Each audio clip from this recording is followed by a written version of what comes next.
26వ reserve bank of India గవర్నర్గా ఇటీవల ఎవరు బాధ్యతలు చేపట్టారు?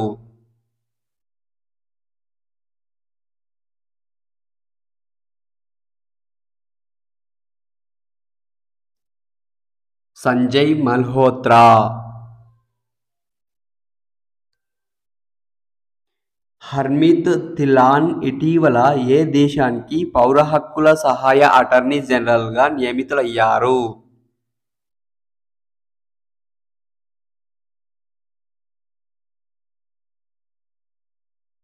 అమెరికా దేశానికి. S-400 క్షిపణి వ్యవస్థలను భారత్ ఏ దేశం నుండి దిగుమతి చేసుకుంది?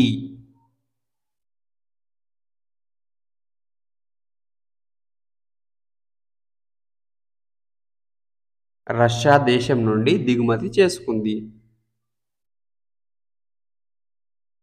ఇటీవల ఛాంపియన్ ఆఫ్ ఎర్త్ అవార్డును ఐక్యరాజ్యసమితి ఈ క్రింది వారిలో ఎవరికి ప్రదానం చేసింది?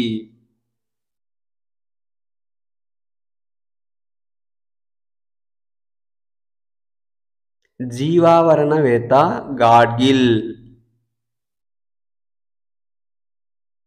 కేంద్ర జల సంఘం తాజాగా నిర్వహించిన అధ్యయనంలో ఆంధ్రప్రదేశ్ తీరరేఖ పొడవును ఎన్ని కిలోమీటర్లుగా పేర్కొంది?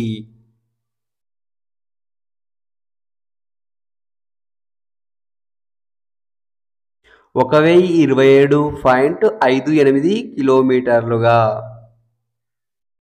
భారతదేశంలో అత్యధికంగా తీరరేఖ ప్రాంతం ఎక్కువగా కోతకు గురవుతున్న రాష్ట్రాలలో మొదటి 3 స్థానాలలో ఉన్న రాష్ట్రాల జాబితాను గుర్తించండి.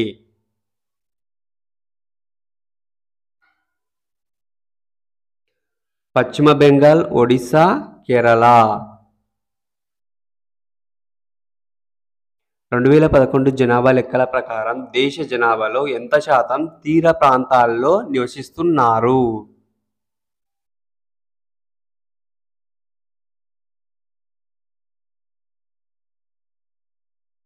15% జనాభా.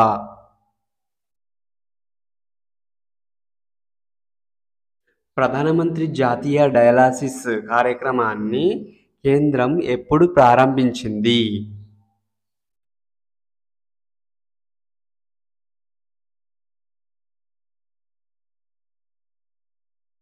2016 సంవత్సరంలో ప్రారంభించింది.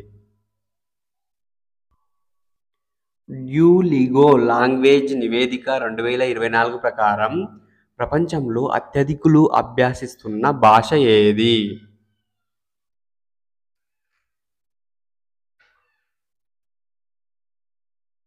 English.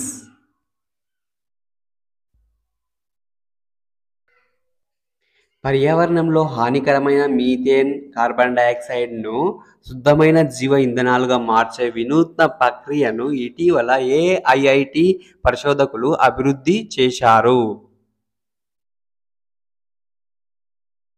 IIT Guwahati. For next part video, please subscribe this channel.